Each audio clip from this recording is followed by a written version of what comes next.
Have you seen photographs or videos of Gaza? It's been demolished.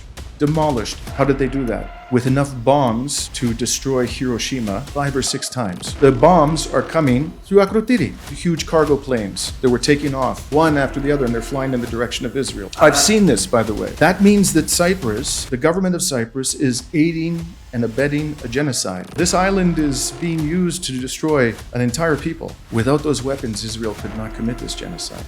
It couldn't. If they use Akrotiri to attack Iran, Iran can strike Cyprus. My name is Dimitra Laiskaris. I'm a lawyer and a journalist and activist from Canada, and I'm the host of a podcast called Reason to Resist. Cyprus is my country. It's a small country in the Mediterranean Sea. Why you are here? I came here to explore the influx of Israeli money into Cyprus and also to investigate the activities of the British military at Akrotiri. You are standing outside the military base and you scout with the goggles. I do some of that, yeah. What is happening now in Cyprus with the Israeli? Huge numbers of Israelis are coming here. When I was coming off the plane, I looked up at the arrivals board, and in the prior 55 minutes, there were 5 flights that had arrived from Tel Aviv. I've never seen that anywhere. The Israelis are now talking about liberating Cyprus from Turkey. Cyprus could become a place where there is a direct military conflict between Israel and Turkey. Recently, the Israeli media, they're talking about how important Cyprus is to the Zionist vision of a greater Israel. The heart of greater Israel is Palestine. It encompasses, at a minimum, the Sinai Desert, a strip of land on the western side of the Nile River, Jordan, 2/3 of Syria, 2/3 of Iraq, all of Lebanon, and even a small part of Turkey. Netanyahu himself, he recently gave an interview, and a member of the right, far right, asked him, "Are you committed to the idea of a greater Israel?" And he said, "Absolutely." Cyprus is not inside greater Israel. Oh, it might be. It might be. They said that Cyprus could be used by the Jewish people as a springboard, and they would maintain a base here in Cyprus as a plan B. You think this is a threat to our sovereignty? Absolutely. You control the minerals, the land, the agriculture. You control the water. Eventually, you control the country. This is exactly what happened to the Palestinians. What is the future of Palestine and Israel? Israel's power comes from the United States, and Israel does exactly what the United States government wants it to do. Without the support of the United States, Israel would be wiped off the map by its enemies in a few months. I'll tell you who really controls American politicians. You are sure that NATO will collapse? Oh, yes. Absolutely. Israel is going to collapse. And by the way, the European Union is going to collapse. I think there's a revolution coming. I'm sorry. I have bad news for you, my brothers and sisters in Cyprus. Your reputation in the world is garbage. People are shocked at the level of support that this country is showing to Israel. Let me ask you a question. Do you think the people of Cyprus control the government and the government does what's in their interests? What do you suggest for the Cyprus government to do? If I were the president of this country, I would start by... Who are you? My name is Dimitra Laiskaris. I'm a lawyer and a journalist and activist from Canada. I split my time between Greece, Kalamatta, and Montreal, Canada nowadays. And I'm the host of a podcast called Reason to Resist. And recently you've been famous for one topic. I have been very focused on what is happening in Palestine because I believe it's a genocide and our governments are responsible in the West. And so as a lawyer and an activist with a program called Reason to Resist, I think I can do something, help. So that's my priority nowadays.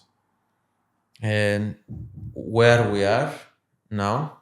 Now we are in a lovely edifice in Limassol. Yes, in Limassol, Cyprus. Cyprus is my country. It's a small country in the Mediterranean Sea. Why you are here?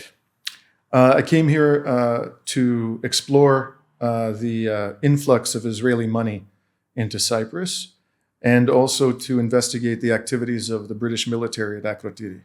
So how many days you've been here? I've been here 3. And this is the 4th time I've come here for this type of investigation. For this investigation? Yes, in the last 2 years. And what you are doing exactly? You are standing outside the military base and you scout with the goggles? What the fuck you are doing? I do some of that, yeah. I take photographs. You are not arrested yet? Not yet. Okay. I also, by the way, I was doing the same thing in Lebanon and Palestine last year. Scouting military bases with goggles? I went to South Lebanon, and I visited with drones and And warplanes what flying do over. you get? Like, do you understand, okay, this is this type of airplane that is living, like, what do you understand? You cannot enter inside. So We got in. We walked right up to the Israeli border during. no, I mean in Cyprus. Oh, in Cyprus, yes. So I can't get in the base. They're not going to let me in. So I get as close as possible to the base, and I sit and I wait and see if I can videotape military aircraft taking off. And I have done that a number of times. But I also speak to local activists who have been following military activities. You know, you can actually follow what the military aircraft are doing sometimes. And I've gone to places that businesses that Israelis have purchased. I've visited them. I've done research into who's behind them. I look at the corporate records, the Cypriot corporate records, to figure out who are the shareholders, who are the directors. And then I put it all together and I report about it on my program. So you are a political activist. Yes, but I also, you know, as I practice law, I'm prosecuting a case against the Canadian government for violating the Genocide Convention on behalf of 2 Palestinian Canadians. So I do that too. So you focused your life not to fight the Israeli government. No. To me, the look, ultimately, it comes down to the super wealthy. They are the problem. They are the problem. We should not allow, I would go so far as to say we shouldn't even allow billionaires to exist. Why do people have that We're kind of going money? to get into that Yeah. later. Yeah, sure. So, okay. So now you're in Cyprus contacting this, and now we're going to get into what is happening now in Cyprus with the Israelis that you are going to report, that you're going to explain us. But before we get into this, can you tell me about the bases in Cyprus? Why do they exist? I feel they shouldn't exist. Explain us briefly. The military base? Akrotiri, it's my understanding, was basically ceded permanently to the British as a price for Cyprus being given independence. The problem with that deal is that by giving the British a permanent military presence on the island, Cyprus guaranteed that it would never actually achieve independence. And that's exactly what's happened. So the purpose that that military base serves now on Cypriot territory, because it's actually Cyprus, it's not Britain, is to extend U.S. and Western power, military power, into the Middle East. That's the purpose. And in order to maintain power over the countries of the Middle East, they are using that base in order to commit war crimes and crimes against humanity. So that is a very, very it's a stain on the reputation of the Cypriot people, but it also is putting the Cypriot people at risk. Cyprus is a member of the International Criminal Court. Okay, it has an obligation to arrest war criminals when they come to Cyprus. And But we don't. The government is letting them go. They come here, they relax, they recover. And from, we know that they come here. Yes. There's an organization called the Hind Rijab Foundation. I don't know if you heard the name Hind Rijab. Oh. She's a little girl who was murdered by Israeli soldiers last year with her family. So they created a foundation, and the foundation's investigates, because the Israeli soldiers, they post videos of themselves committing crimes. So they identify the soldiers, and then they notify people if they enter the country. So the Hind Rijab Foundation notified people in Cyprus that there was an Israeli soldier here who had filmed himself committing war crimes, and the government let him go. It's one case? No, there's other cases. I'm just mentioning the most recent one. Then there was an Israeli soldier who came here. I don't know the name of the artist, but there's a Cypriot artist, and she made this beautiful wall painting of a little girl. And he defaced it. He put an obscene word on it, and then he spat on it, and then he filmed himself doing it, which is a crime. This is vandalism. And he left the country without any problem. And afterwards, he revealed that he's a soldier in the Israeli military. But the worst thing of all, have you seen photographs or videos of Gaza? It's been demolished. Okay? A city, several cities of 2.2 million people, demolished. How did they do that? with enough bombs to destroy Hiroshima 5 or 6 times. It's an absolutely amazing amount of bombs that they have dropped on Gaza. The bombs are coming, many of them, through Akrotiri. And then from Akrotiri, the British are sending spy planes. They sent them to Israel, and Israel drops them. I've seen this, by the way, the huge cargo planes that were taking off, one after the other, and they're flying in the direction of Israel, one after the other. And there are spy planes that are going from Akrotiri. Spy planes? Yeah, British. And they go to Gaza while the Israelis are committing crimes, and they fly over Gaza. There's evidence. There's an organization called Declassified UK, which I suggest that all the people of Cyprus consult, which has been tracking the spy flights. And they go over Gaza, and they are providing intelligence to the Israelis as the Israelis are killing Palestinian civilians. Okay, and that means that the government of Cyprus is aiding and abetting a genocide. It's not just that they're allowing Israelis to come here and make money. The worst part is that they're allowing soldiers to come here. They're allowing and to leave, and they're violating their obligations under the statute of the International Criminal Court. And they are providing the weapons through Akrotiri. They're allowing the weapons to be sent to Israel. Without those weapons, Israel could not commit this genocide. It couldn't. Israel is a very small country. So is NATO helping? Yes. So It's NATO. The bombs are not coming from Cyprus. The bombs come from the United States, from Germany, Britain, and then they store them in Akrotiri. And then when Israel needs them, they transfer them to Israel. So you are saying that Cyprus is used, the geographical location, with the military bases of Absolutely. Of England. Absolutely. Yes. And it's also, they were sending warplanes from Akrotiri, American British warplanes, to bomb Yemen and to kill women and children in Yemen. So it's not just Palestine. All of that is happening from Akrotiri. And again, I was at Akrotiri and I saw these warplanes taking off and flying in the direction of Yemen. So this island is being used to destroy an entire people. It's interesting how we got the military bases in the constitution, because it were a colonial base, were a colony of UK, of the British. It kind of, they are forced upon us, this military base. It was inside the constitution that Cyprus started. That but we don't want them here. We think that they're illegally here. They are illegal. But I spoke to a Cypriot lawyer recently, Elina Xenofontos, and she explained to me that I don't know because I'm not a Cypriot lawyer, under the Cypriot constitution and the agreement that Cyprus has with Britain, if Britain does something that jeopardizes the security of the Cypriot people, the government of Cyprus can stop it. They can say no. And this is jeopardizing the security of the Cypriot people. Because for one thing, the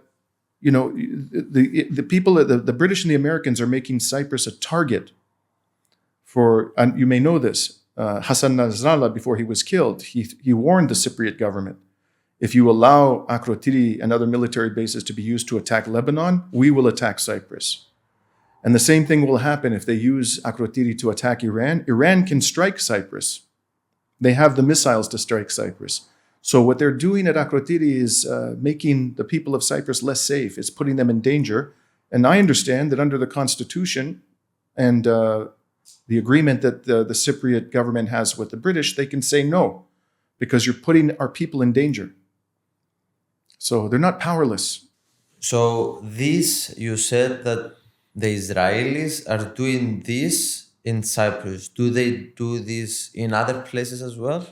They go and make investments in yes. the complexes, and like they live together and all this stuff. Can you give me some examples? In Greece, they're starting to do this as well in Greece. but it's not. Cyprus is preferred location because it's very close to Israel. I think it's only 45 minutes by plane. So, if you go back and you study the early writings of Zionism, the very beginning of Zionism, they talked about Cyprus. And the Zionists saw Cyprus as an important part of the whole notion of building Israel. And they said that Cyprus could be used by the Jewish people as a springboard. You know what springboard means? No. A springboard is when you jump from one point to another.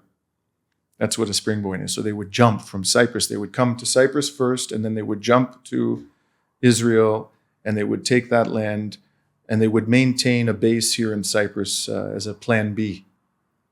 And the Zionists talked about this over 100 years ago. And recently, the Israeli media has been saying the same thing. You can find articles in the Israeli media where they're talking about, how important Cyprus is to the Zionist vision, of a greater Israel. So what the greater Israel means? It means... It's a very important question for the people who live here. A greater Israel, it encompasses, at a minimum, the Sinai Desert and a strip of land on the western side of the Nile River, Jordan, 2/3 of Syria, 2/3 of Iraq, all of Lebanon, and even a small part of Turkey. Okay, and now they're talking about Cyprus. And how do you know this?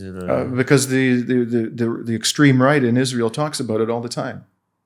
You see Israeli soldiers, they wear patches with a map, some of them, which show Greater Israel. You can see it on their shoulders. And they're talking about it in the extreme right.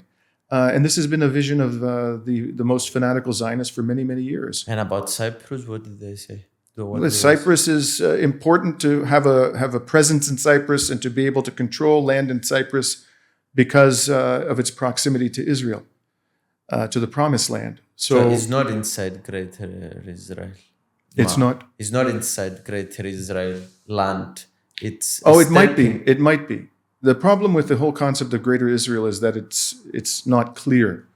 You can find people who talk about Cyprus as being part of this vision. Some people don't talk about that. Some people have a smaller version of Greater Israel. And for them, Greater Israel is Gaza, the West Bank, and the Syrian Golan Heights. So that's the smaller version of Greater Israel. But then the bigger version of Greater Israel would include Cyprus. You said they are starting to do this in Greece. They did this.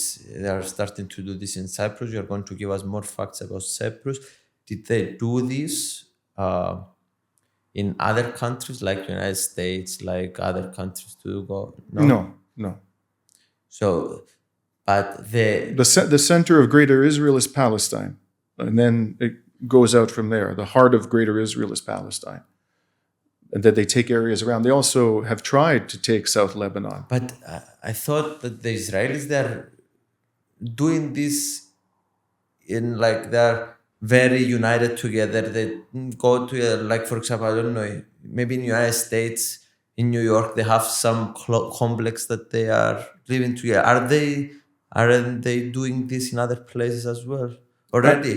I don't think they're trying to establish sovereignty over other places. So you think they're trying to establish sovereignty in some people, not all people in Israel think this way, let's be very clear, but there are people, very powerful people in Israel who do think this way.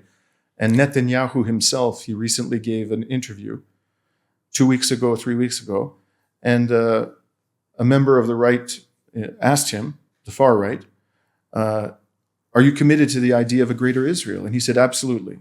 Absolutely, I'm committed. This is a dream, and it's my parents. It was part of their generation, and I'm completely committed to it. So he didn't tell us how big greater Israel is in his mind, but the concept of greater Israel is something that he's deeply committed to. He said so. So this should be a concern. But again, I want to come back. The most important thing of all, by far, for me, is the fact that Cypriot territory is being used to facilitate Israel's genocide. That's the most important thing. What do you mean by that? I don't really understand it. What do you mean facilitate? The weaponry is being provided. You mean the akrodiri, what you said before.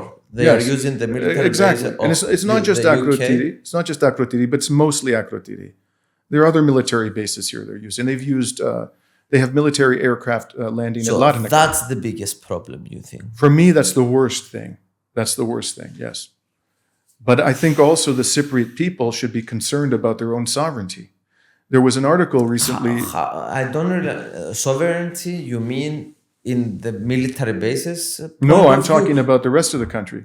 You mean for the Israelis to come and get land here? You think this is a threat to our sovereignty? Absolutely. But how? Can you explain? Well, this is what happened to the Palestinians. Originally, Zionists came from Europe and they bought land. And they bought more and more land. And they started squeezing the Palestinians out of their land. And the Palestinians had fewer and fewer places to live.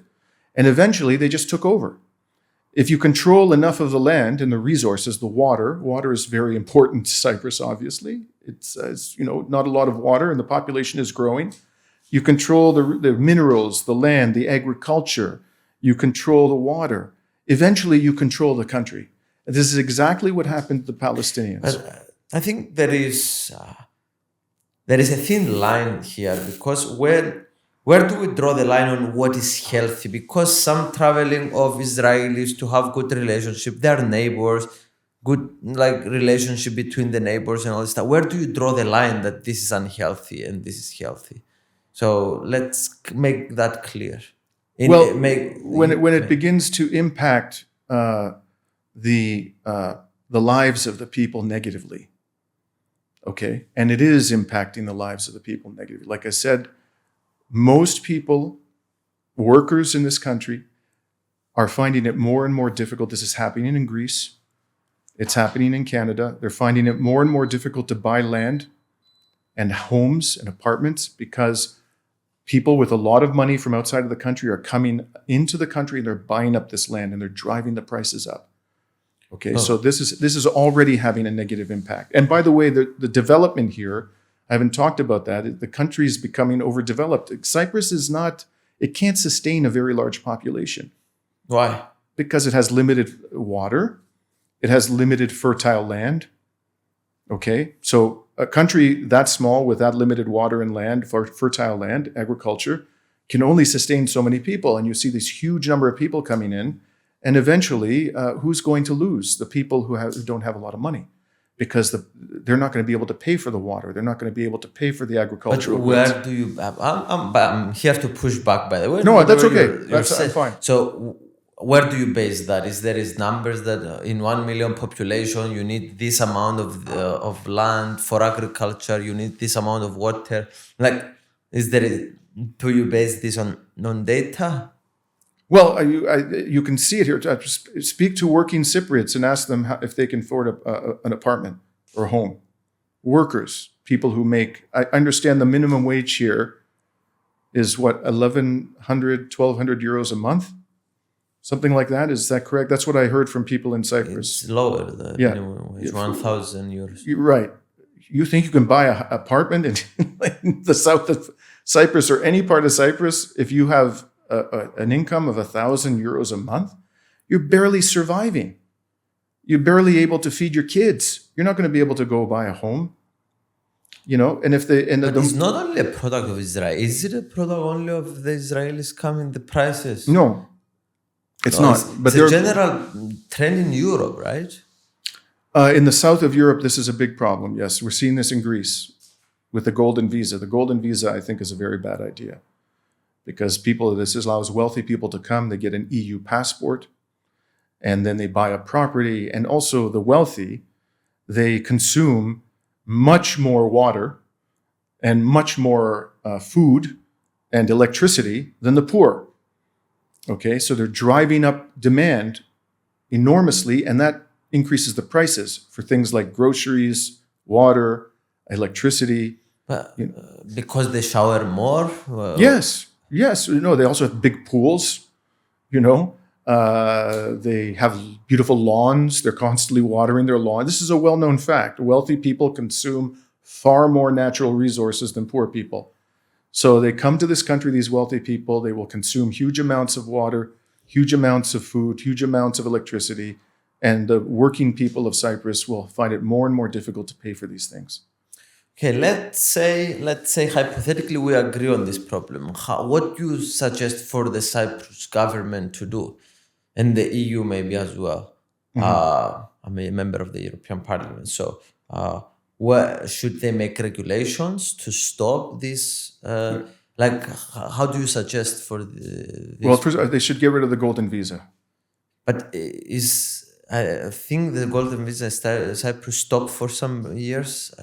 Now it returned because of the scandal that we had and all this stuff. So are we having still the golden visa? I know Greece does. Greece has the golden visa, and there are huge numbers of people wealthy people coming from outside of Greece and with golden visas. But I understand it's still in place in Cyprus, but I could be wrong about that. I have my laptop here. Sure. We can do stuff, ChatGPT stuff while we are doing, or Grok stuff while we're here.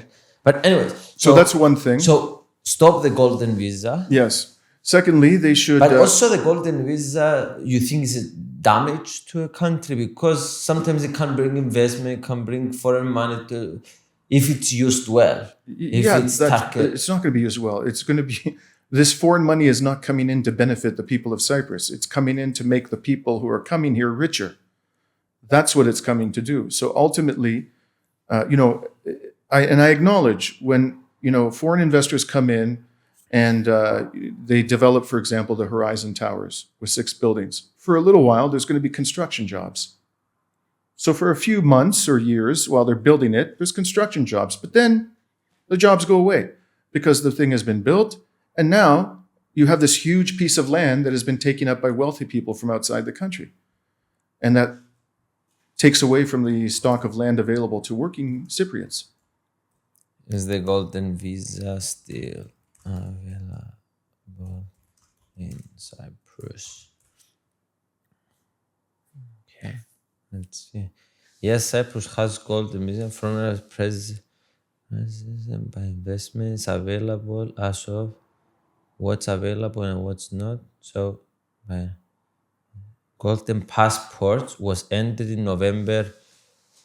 Golden passports ended in November 2020 after the scandal. The golden visa is a pathway to permanent citizenship, not immediate citizenship in Cyprus. Okay, interesting. So there is a kind of golden visa, but not a golden passport. Yes. So another thing they should do... Before we had golden passport and it was a big scandal that we abused it, and that's why they took that down. That's why. Okay, interesting. So the second thing they should do is they should restrict people's ability to come. A lot of the units that they're buying, they then turn them into Airbnbs, and they rent them out at high prices to tourists. So this again takes away land and apartment units for ordinary Cypriots to buy. And now they're being used, and this money is not staying in the country. It's going to these people outside the country who buy these units and turn them into Airbnb apartments. And they drive prices up. They drive prices up, yes, absolutely. When it's everything... And by the way, this is a big problem in Cyprus. This is official. A lot of young people are struggling to get apartments. Young families, young people that are getting married, they live with their parents. There is sometimes 3-4 families living in one house. The children live with their parents and the other children live with their parents, and then they get married and they stay inside the house because they don't have enough money to rent and all this stuff. So this is a big problem that we face in Cyprus, especially not in all cities the same, especially here in Limassol. The prices are kind of almost double than what is in Nicosia, for example. Yeah. So, yeah. So another thing they should do... But also, because the Russians came and did similar thing. I don't know if they bought things all together and they live in neighborhoods like you are describing. Now, like you are saying now the Israelis will do. But Russian people did similar things. Yes, they did. And you think still that is bad as well? Yes. The more people who are doing it, the more it is going to compromise the ability of Cypriots to buy homes. Absolutely. So the beginning, when the Russians were, my understanding is that the first wave was from Russia, but there also were British people who were coming. And then they set up the Golden Visa program, and then you had this huge influx of people coming from Israel. And by the way, part of the reason why a lot of people are coming from Israel, many more are coming from Israel, is because Israel's in really, really deep trouble. Israel's a mess right now. A lot of these people who are coming here, they're setting up a second home. In what way a mess? So this the 12-day war with Iran was, demolished huge parts of the country. They thousands and thousands of housing units were destroyed, and businesses were destroyed in the 12-day war with Iran. Thousands of houses? Thousands, yes, because we know this because they've applied, the Israelis whose houses were damaged or destroyed, they asked the government for compensation. So the Israelis have revealed that there were tens of thousands, not thousands, tens of thousands of homes and businesses were damaged or destroyed in the 12-day war. And then they had the war with Hezbollah. And that damaged, there were communities in northern Israel that have been almost destroyed. So for that and other reasons, also there's a lot of Israelis are sick of war. They don't want to, they've been at war forever. So a lot of them are looking to leave. For a plan B. The plan B. And Cyprus is a perfect location because it's so close. And it has the same climate. Also, another interesting fact. After the war between Israel and Iran started, that morning before, we had so many flights from Israel coming to Larnaca and Paphos. It was full with Israeli planes, the airport. So that was interesting. When I arrived at Larnaca 3 days ago, I looked By the way, I don't want to take this. It's not. I have a lot of friends that are Israelis. They love me. They send me videos. They sometimes disagree with the stuff that I say, but it's not out of hate. Just now, we are trying to understand. We're trying, at least on my side, I'm trying to understand the situation and evaluate what is best for my country. I'm trying to understand the facts. So okay, since you raised that, I'd also like to talk about that just for 1 second. Okay, I want to be very clear that I'm not talking about Jewish people. Okay, I'm talking about Israelis. There's a lot of Jewish people in this world who are very upset about what Israel is doing. A number of them are good friends of mine. I've represented, as a lawyer in Canada, Jewish people who wanted to sue the Canadian government because of the Canadian government's support for Israel. Okay, so there are millions of Jewish people around the world who are extremely angry about what Israel is doing to the Palestinian people. I'm talking here about Israel and the people in Israel. And even within Israel, there are some people, heroic people, who are opposed to what the government is doing. But if you look at the polls, 70, 80% of the Jewish people living in Israel support what the government is doing to the Palestinians. Those are Israeli polls. So those are the people that I have a problem with. I don't have a problem with the Jewish people at all. Okay? And I don't even have a problem with Israelis who are opposed to what their government is doing. There are Israelis who are opposed. But the vast majority of Israelis, they support this. So that they are the problem. In any case, I just wanted to comment about, you talked about the air traffic. When I came to Larnaca 3 days ago, when I was coming off the plane, I looked up at the arrivals board, and in the prior 55 minutes, there were 5 flights that had arrived from Tel Aviv. I've never seen that anywhere. From one city, 5 arrivals in less than 1 hour.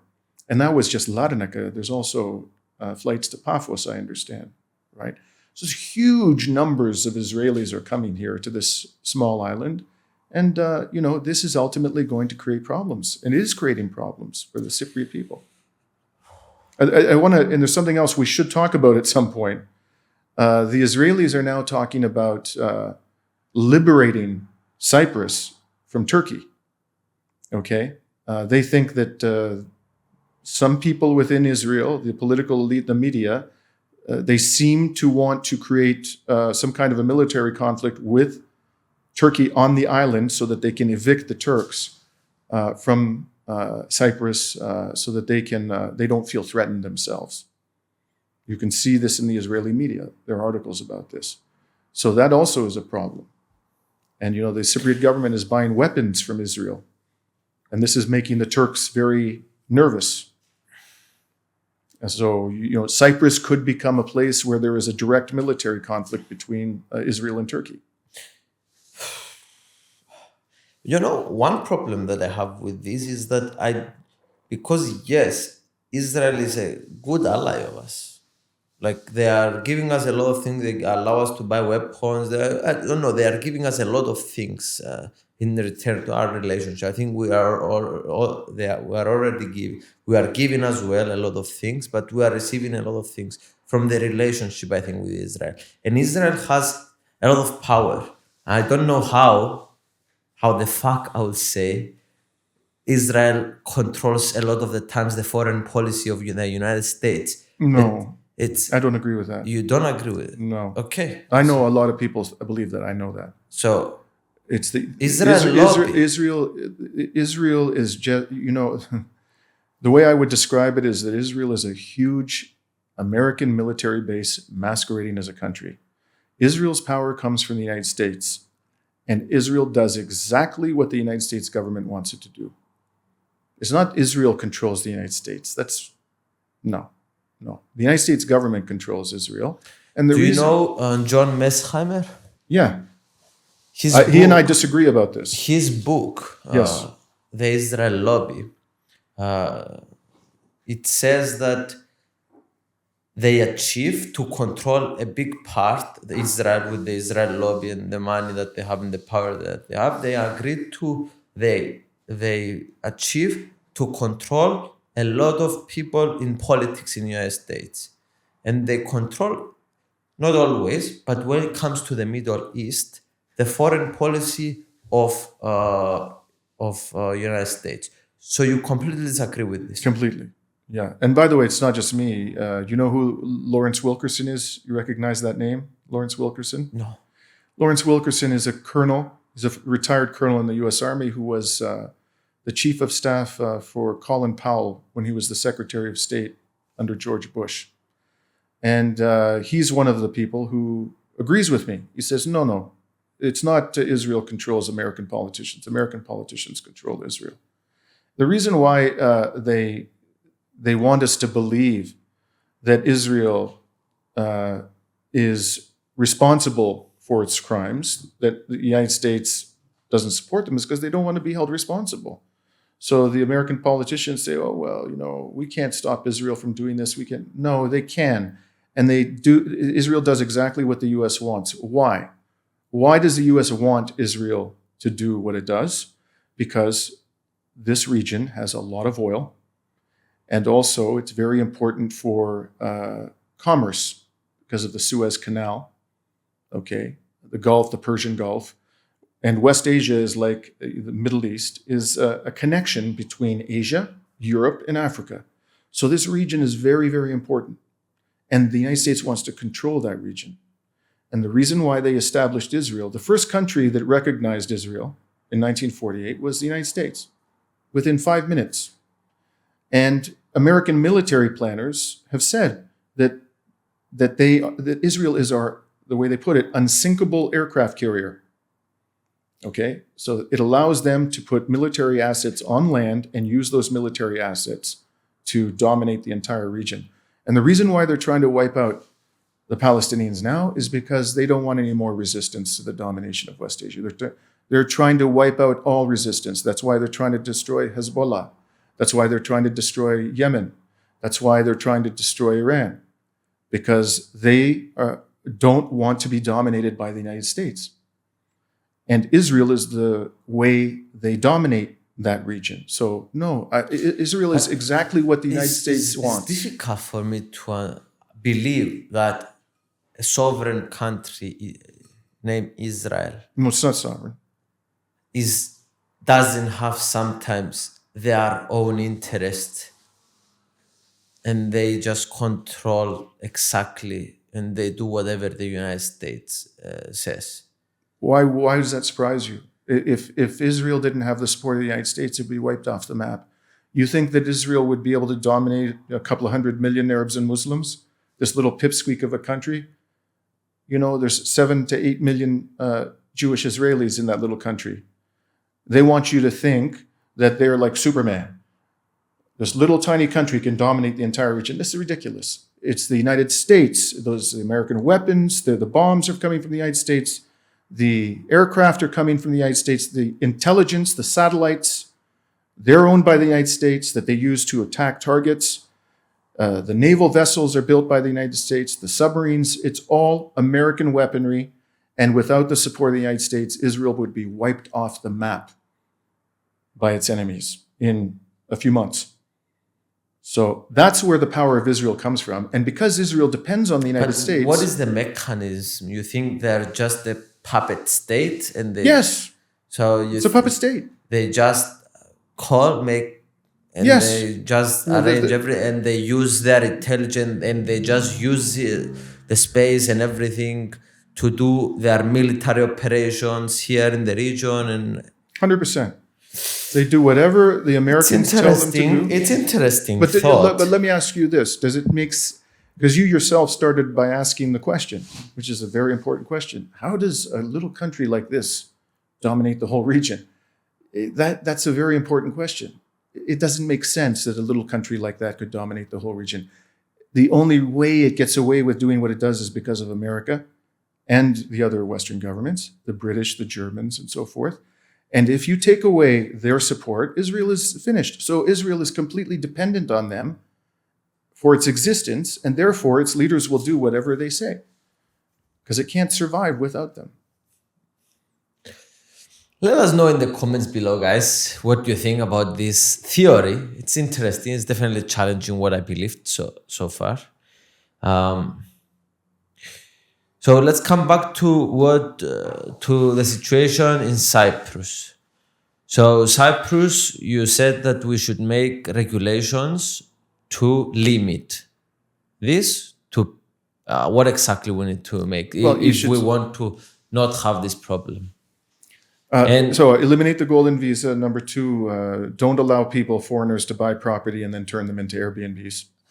Don't allow foreigners to buy property and turn them into Airbnbs. Yes. So allow them to buy properties. Well, if they're going to live here permanently, okay, they're actually going to live here. But if they're just buying the property and so they can get an EU passport and then rent the property out to tourists, no. The government should say no. And the other thing they should do is they should impose a tax. So if you're buying property from abroad, okay, in Cyprus, you should have to pay a large tax. And that'll be revenue for the government, and it'll make it more expensive for them to buy property and to make money off the property. So if you adopt all of those measures, the prices of property are going to become more affordable for working Cypriots. Okay. And that will prevent them also from making, maybe it will not prevent them from making a village, let's say. Well, you could adopt other regulations to deal with that problem. So I think, first of all, there should... I don't know. I don't know. It's interesting. Like, do you want in a country... I don't know if it is a problem yet. Do you not want in a country a village to be owned by different people that they are not Cypriots? Maybe it's not something that you want in a country that you want to keep... I don't know. Well, I'm speaking philosophically now. Like, do you want that? Because maybe you want to be inclusive. You want other people. You are not racist to other societies. No, and I'm not suggesting, of course, I'm not suggesting that, for example, Jewish people should be prevented from buying property. That's racist. I would never even dream of such a thing. I'm talking about restrictions that would apply to all foreign investors and would make it harder for them to snap up property because they're driving up the prices. Now, I think you might be talking about a separate issue. The separate issue is having communities in Cyprus or any other country that are confined to one ethnicity or one religion. I personally believe that should be prohibited. It doesn't matter what people we're talking about, whether it's Jewish people, whether it's Muslim people, whether it's Greek people, having communities that are where people are not allowed to live because of their ethnicity or their religion is offensive. That's anti-democratic. So I don't agree that anybody should be able to do that, to set up, towns, villages, gated communities where only specific races or ethnicities can live. That's wrong. That's just wrong. Because Israel, if you do it and you just allow only one community, then they are racist. Correct. They're excluding people because of their race. Nobody should be allowed to do that. Not in Cyprus, not anywhere. But this is a natural thing that I don't know. We have a diaspora in Cyprus, and we have a lot of people living in the UK, and they are united together, and they go to church together, and all this stuff. Where do you limit this? Just if you want to spend time, with people from your own country, your own religion, fine. But to have communities, like a gated complex, for example, this Carib Gardens in Zigi that they're building, where only people from that religion or that ethnicity can live, that's going too far. Okay? So if you choose to go live in an area where there are lots of other people from your country, from your religion, that's fine. I have no problem with that. But to prohibit other people from joining in that community, from living in that community, that's wrong. That's too far. That's going too far. Okay. That's segregation. That's what they call it in the United States. You're segregating people according to their ethnicity. We spoke before about Cyprus and the military bases. What we should do about them and how, because I'm not cool with that to be partnering in a genocide, to be allowing from our own land to send bombs and to bomb the Palestinians. And this is happening. So how we can stop this? Well, that's a very big challenge for Cyprus, because Cyprus is a small country. It doesn't have a lot of economic and military power. So I'm not going to tell you it's easy. It's not easy. I would start by, if I were the president of this country, I would start by telling the British Prime Minister, it's time for you to close down Akrotiri. Get out.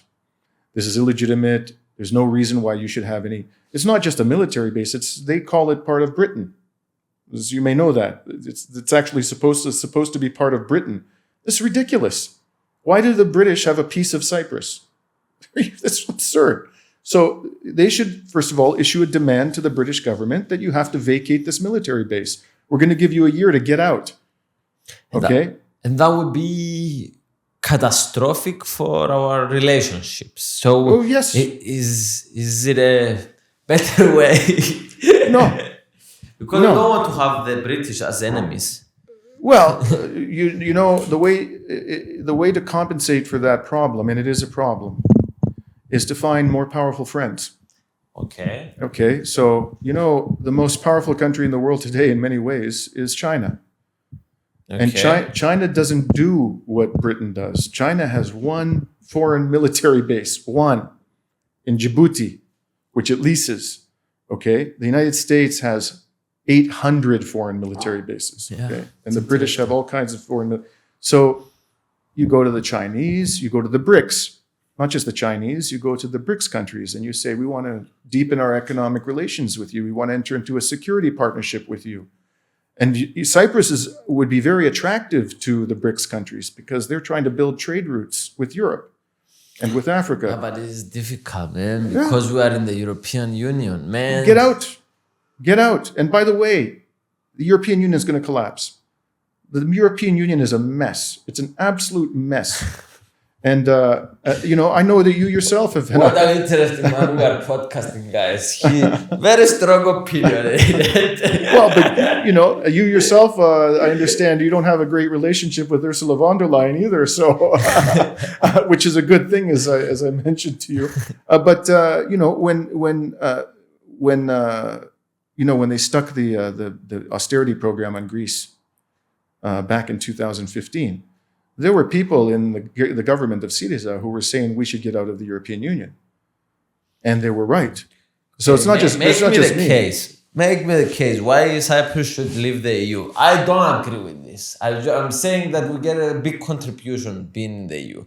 But please prove me wrong. Because they dictate economic and military policy to you. They're actually, because of your relationship with these powers in the EU, Cyprus has been put in a very difficult position vis-a-vis, other powers in West Asia. Like I said, the Iranians could end up attacking this country because of its role in aggression in the Middle East. Hezbollah actually threatened, and Israel has the ability to strike Cyprus. So they're putting you at risk. And Cyprus's reputation in the world outside of Europe, in the global south, which is the vast majority of the world, I'm sorry, I have bad news for you, my brothers and sisters in Cyprus. Your reputation in the world is garbage, okay? People are shocked at the level of support that this country is showing to Israel. And if you think only about this? Well, yes, about the fact that not just about Israel, primarily about Israel, but also about the fact that British territory, Cypriot territory is being used to attack other countries in West Asia, like Yemen. Okay, so this is not just about Israel, but the fact that the government is so close to the Israeli government has destroyed the reputation of Cyprus around the world. I'm sorry. How do you measure destroyment of reputation? Because I speak you to have like 1 out of 10. This country is 3 out of 10 reputation-wise.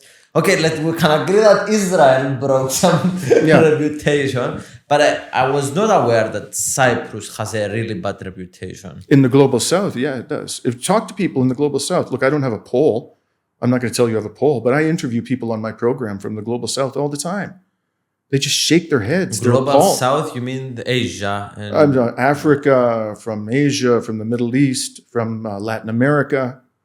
Okay, those people who constitute a majority of the human population and who are increasingly powerful economically in the world today, they are shocked. Not just Cyprus, of course. They're shocked at the way the Greek government behaves. They're shocked at the British government support. The Europeans have lost all moral credibility in the world today.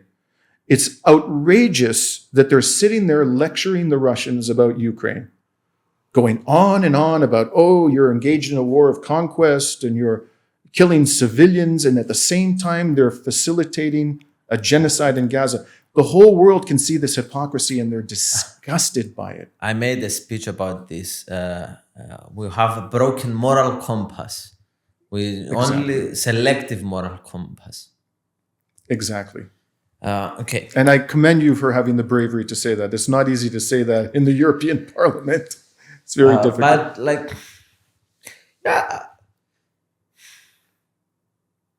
I'm not 100% convinced. Yeah, I fully agree with you with the stuff that you said, but there is like people like Fico in Slovakia, like Orban, like they are starting to resist this. So we can change this from inside the EU. We can change our foreign policy inside the EU. Really? How are you going to do that? How are you going to do that? Who controls the EU? You think Orban controls the EU? And by the way, Orban... No, I don't think Orban has only 10 million population. Yeah. And even if Orban... Germany and France, yes, we're talking. Correct. And they will continue to dominate the EU, and there's not a damn thing you can do about it. The only way you can recover your sovereignty is to get out. That's how you'll cover it. That's what Greece should have done back in 2015. When the Greeks held that referendum about austerity, and 63% voted against the Mnemonia, okay? They should have gotten out. But instead, Syriza betrayed the Greek people. They stayed in the EU, and they shoved austerity down their throats, and as a result, the Greek economy will never be the same. It's suffered permanent damage. And you're saying when you are not sovereign, you control the foreign policy, it's a very difficult spot to be as a country. Yes, it is. It's not easy for a small country to I have no illusions about this, to have an independent foreign policy. That's why you have to develop friendships, relationships with other countries in the world that will respect your sovereignty and that have power. China so far has respected the sovereignty of the countries that it does business with. In Africa, in other parts of Asia. It doesn't put military bases in their countries. It doesn't force them to adopt austerity programs. The Chinese have never done anything to any country like the Europeans did to Greece and to Cyprus. They also... In 2013, it was a bankruptcy of a lot of banks and they stole a lot of money from the citizens. It's horrible what they did to Cyprus. Horrible. So I think it's a big challenge, but if you have intelligent leadership... I don't disagree with you in any of this. I'm just saying, like, to be independent is a very big problem as well. Yes. Because you need the right leaders, you need all this stuff, and then who do you trust to rule you when you are independent? And then I don't trust my leaders, to be honest, in Cyprus. So I agree. it's like having a very, very tough position to be. And like you are very small, you don't matter anyways. So, yeah, anyway. Okay. And also we have the Turk, where Yes. there's like a conflict here from 1974. Yes. It's a lot of things, so it's not an easy choice. And for me, I'm leaning towards the European Union for these reasons, because it's so much uncertainty and not about on the other side. Okay, but I just want to point out, and again, you may not agree with this at all, whether Cyprus gets out or not, whether Greece exits the EU or not. By the way, this is good examples for everyone, guys, to understand how the European Union works. It's not about Cyprus. This is just to understand all the mechanics. Absolutely. Yeah. They've destroyed Greece's sovereignty too. And Greece is a bigger country. Even Greece's sovereignty has been destroyed. And also it's about to understand how the world works, how the European Union works, what Israel did, how the mechanics are. So it's good to know this. So yeah. But my prediction is that whatever the people of Cyprus and Greece decide about the EU is finished.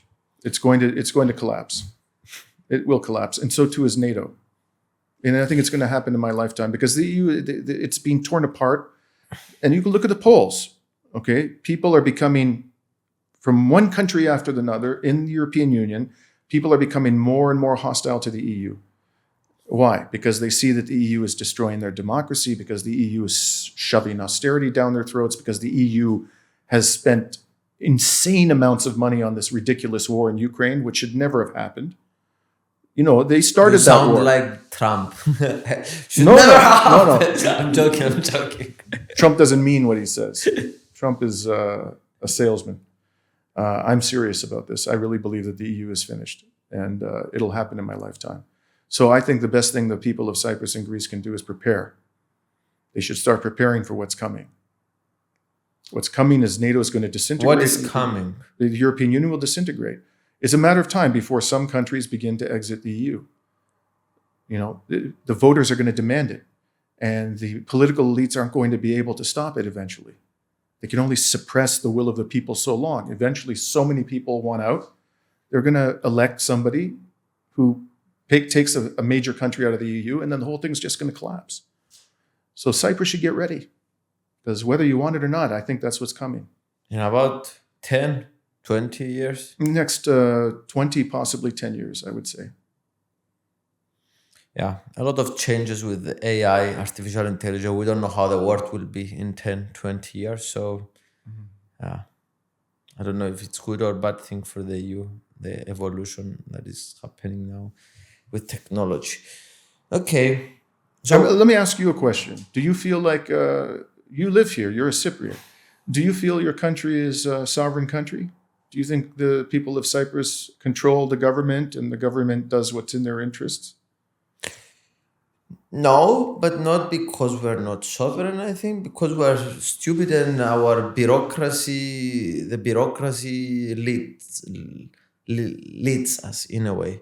I don't know, this is my feeling that also in the EU that I started understanding, also in Cyprus, I feel, is that the bureaucratic system is so big and the names that we elect is just puppets on top of the bureaucratic system. Other people take the decisions behind closed doors. And I don't know for what reason, because they are stupid, because they have other interests. I don't know. But I feel that we became the machine of the government, also in the EU, also in Cyprus, became bigger than the actual leaders. So I think this is the problem, not, I don't know, challenge me or tell me your thoughts on this. Well, I don't think the bureaucrats have nearly as much control as the billionaire class. The billionaires actually control. You talked about the control that you think Israel has over American politicians. I'll tell you who really controls American politicians. It's all of those weapons makers. Raytheon, Boeing, BAE Systems, these major, huge weapons makers have a huge amount of control over the political elites, and the oil industry has a big amount of control over the political elites. The tech billionaires, people like Elon Musk.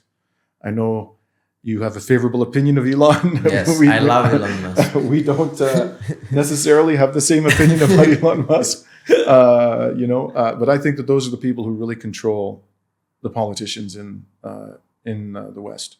It's not the bureaucracy. In what way? They do it, well, a variety of ways. First of all, political donations. You get elected, you have to have money, as I'm sure you know. The more money you have, the more likely you're going to get elected. That doesn't mean you can't get elected without money. Wait, I only spent 5,000 euros for me to be the most voted person in Cyprus in the European elections. So it's not necessarily with the word that is changing that you need money to do it. But I have media power, let's say, online. I would say you do have media power. You have a lot of media power. And I would say the power that you have through your media, through your podcast, is much greater than the power you have as a member of the European Parliament. Oh, but I think it magnifies my power. It does. Yes, it does. It does, absolutely. Right. I say it for fun. I will say a secret, guys. When people ask me, do you have power? I say, no. I have the illusion of power. But with the illusion of power, you can do a lot of things because other people think you have power, and then you can negotiate stuff and you can get stuff done. And then it becomes real power. Yeah. But so yes, you're right. It is possible to get elected with a little amount of money, but the ones who actually have the power, they have the big bucks behind them. You see how much money, Trump and Kamala Harris spent on their campaign. We're talking billions of dollars, billions. Yeah. In Canada, that we don't have our system is not as corrupt as the American system, but you're allowed to contribute, close to $2,000 in one election. Who can afford to do that? Who can afford to do? Only very well-off people can afford to do that. So that's one way they do it. The wealthy control us through political donations. Guys. This is reality. I have a billionaire friend I have some billionaire friends in Cyprus, and I spoke with some of them, and they said, I give donations to the president of the parties, and I tell them, this is your primary policy. You agree, you get the donation. Exactly. And this is never happening. I hate it. That is true, but it is true. So you don't think the bureaucracy is the problem? You think the billionaires controlling the politicians are the problem? Well, I'm not saying that the bureaucracy is perfect. I'm not saying that. But the real problem, the real people who control the political elites are the billionaires. And there's one other way they control them, okay? And that is they own the media. Someone like you, with your large following, you're a threat to these people because they don't control you. But most of the media they own, okay? And most of the people are getting their information from, newspapers like Cathy Medini. People are so excited about me being elected because, and also in the European Parliament, I got billions of views since I got elected. People are so excited because nobody controls me. I don't have anyone to tell me what to do. I just, whatever I see, I report online, and it's like I'm shining a light to the dark bubble of the EU, and people love it. Exactly. Exactly. So, and we need more people. People hate it in the EU. All the media and all this stuff. So they want to control the media. But you're doing an invaluable service. And I hope very much. I hope for the good of Europe, not for the bad of Europe. I think it's a good thing. I am not doing it to destroy. A lot of people. I'm not doing this to destroy Europe. I'm doing this because I love Europe, and I want to be transparent, and I want people to know. So yes, we need more people like you, more young people. Absolutely. Okay, we spoke a bit about politics. Haha. It was only about politics is the conversation. And let's move a bit more to what is happening, what is the future, you think, of Palestine and Israel, how this will evolve, and what do you think about this? I think Israel is going to collapse. It's absolutely going to collapse. It's hard for me. Like you are saying, the United States will collapse. Yes. Isn't it? Yes. Well, the West is heading towards collapse. There's so many problems in the West that are they're not being addressed. So, for example, the level of debt, public and private debt, is spiraling out of control. There was an article in the Telegraph a few days ago where they were quoting economic experts saying that Britain might need a bailout from the IMF. Britain, okay, which actually happened once before you were born. And if you look at the finances of France is in serious trouble. America's debt is spiraling out of control. They're not doing anything to bring it under control. They're spending huge amounts of money on the military. But if they increase productivity... Yeah, but they're not. With artificial intelligence and all these new technologies. And education. You have to educate people. You have to invest in infrastructure. They're not doing that. They're spending money instead on the wars. So collapsing doesn't mean collapse. It means that being the most powerful country in the world, right? This is what you mean. Well, I don't think... yes. It's just not being the reserve currency, the dollar. Yes, I mean that. So this is what you mean. But I also... I'm not suggesting... Because collapse is a strong word. Correct, you're right. So I'm not saying that there's going to be anarchy. That's not what I'm saying. I'm saying that there is going to be a huge loss of power, and the West is going to have to recede economically and militarily from the non-Western world. All of those military bases are going to have to be withdrawn.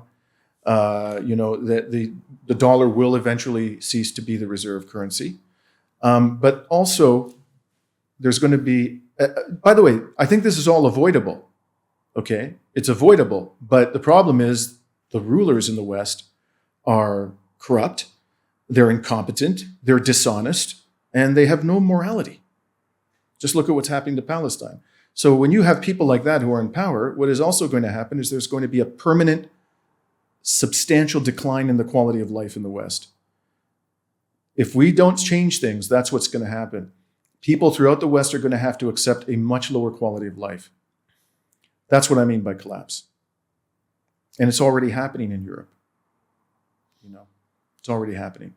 So Israel will... And Israel depends on the West for its power. So first of all, because the West is going to have to withdraw economically and militarily from regions like the Middle East. So you are sure that NATO will collapse? Oh, yes. Absolutely. Let me ask you something. The reason because it's unsustainable. And by the way, do we agree that NATO was built to prevent the Soviet Union Maybe. from... No? Maybe. I can't read the minds of the people who created NATO, but I think that's you could make a case that was the reason. Yes. And now, but why did they keep it necessary anymore? Of course. Why did they keep NATO? And they should have disbanded Russia NATO. is trying to get a part of Ukraine for 3 years and is not doing it very successfully. It's doing it very successfully, but it took a lot of time. So there is no fear that it will conquer the entire EU and United States. And Russia is not a threat anymore. So they have all these military bases. No, we're a threat to Russia. We threatened Russia. There is a mountain of evidence that when the Soviet Union agreed to allow Western Germany and Eastern Germany to unite, the West promised the Soviet Union, and then they promised Yeltsin that they would not expand NATO eastward. There's a mountain of evidence, okay? Clinton broke the promise. Then George Bush came along, and he broke the promise. And then in 2008, they said, now Putin had been in power for 8 years, they said, now we're going to bring Ukraine and Georgia in. And at that point, Putin said, that's enough.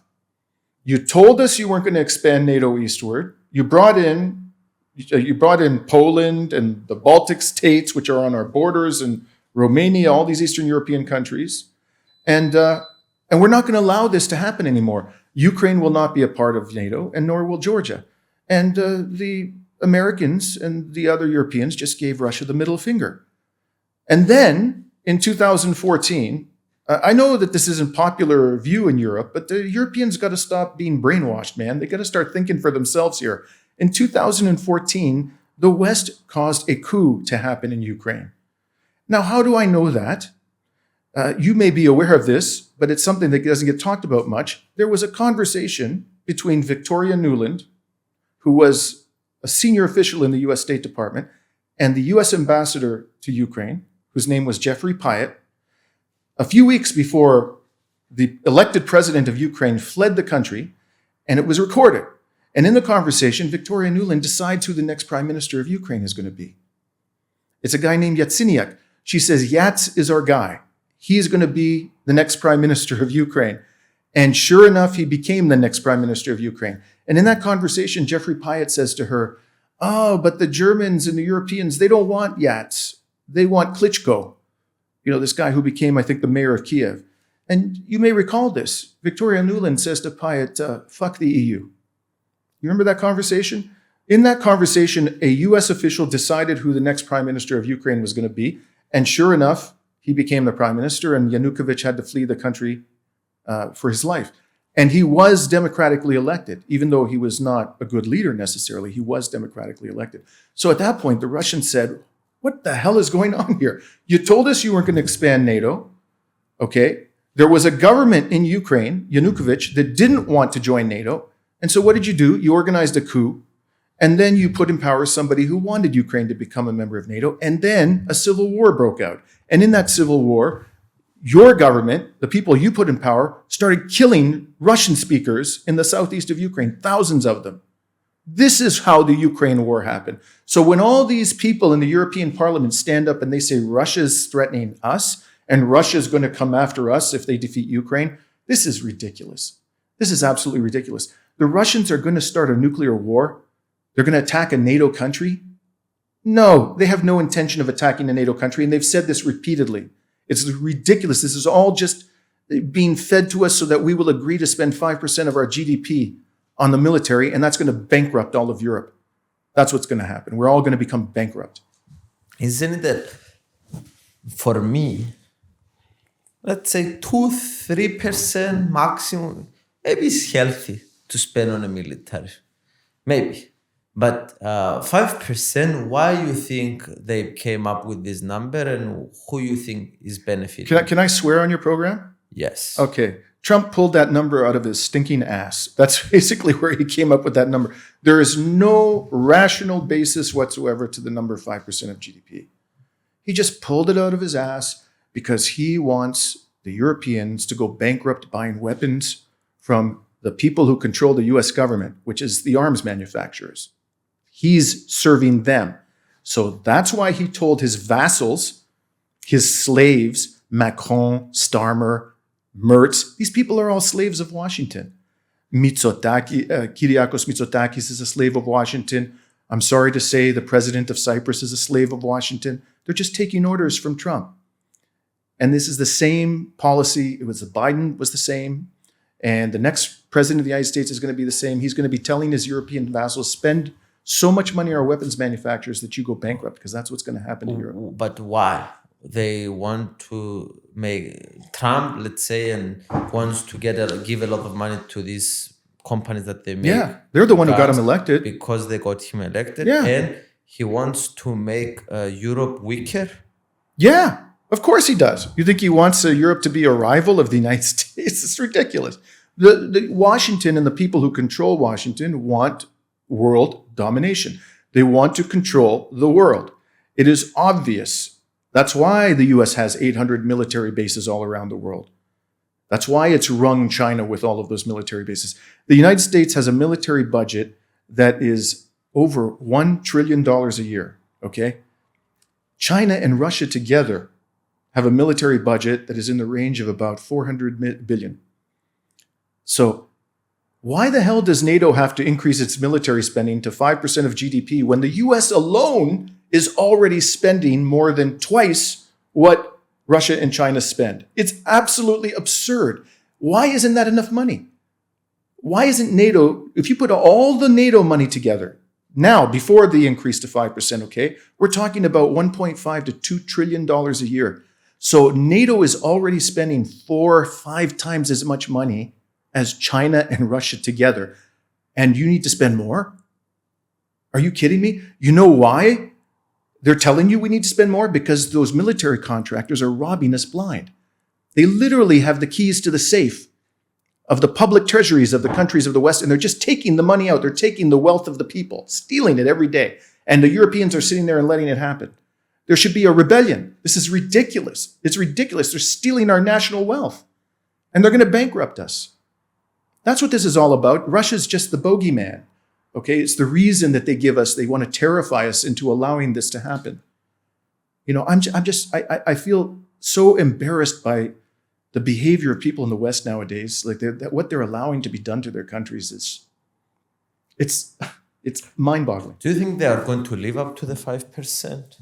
No. Because they were struggling to strive for 2-3%, some countries. But even if they go to 3.5%, they're going to break us. I think we'll go bankrupt before we get to 5%. I mean, some countries are on the verge of bankruptcy. The US itself is on the verge of bankruptcy with $1 trillion a year and climbing. And by the way, I've interviewed an economic expert, his name is Vijay Prashad, who did a study, and he said, actually, the real number, the actual amount of money that the US is spending is not 1 trillion, it's 1.6 trillion. That's like 4 times what Russia and China spend, just the United States. And they're telling you it's not enough? Why isn't it enough?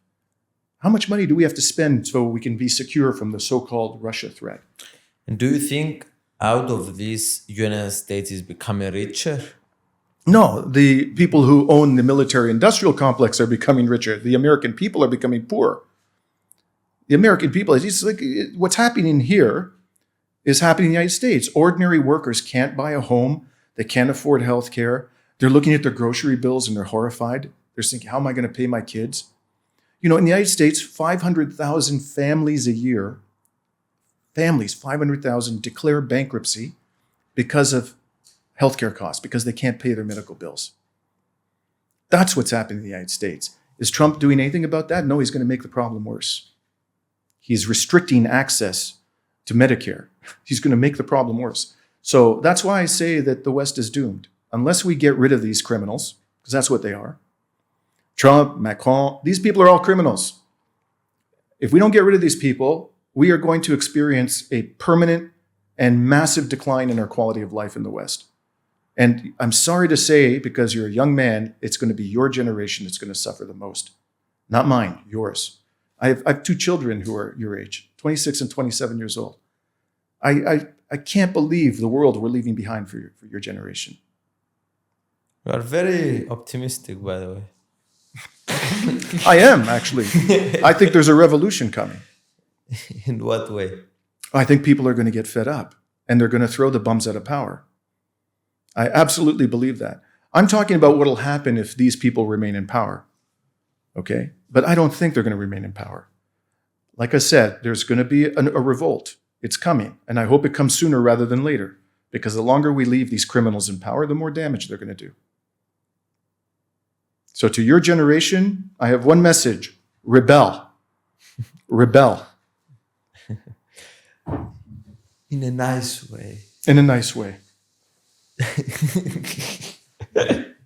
But like I am the biggest evidence that things are changing. I have 0 political experience before. Never voted in my entire life. 1 year ago, people elected me in Cyprus to be the most voted member of the European Parliament that we sent in the European Parliament. So things are changing. So we should be optimistic. Okay. Oh, by the way, I come onto these programs because I think that by saying these things, we can cause change to happen. If I thought we were doomed, I wouldn't accept your invitation. Like, what for? Okay? It's because if we educate people and we tell them the truth about what's happening, we can change the world for the better. So that's exactly why I'm here talking to you. Okay. So we have 2 other questions.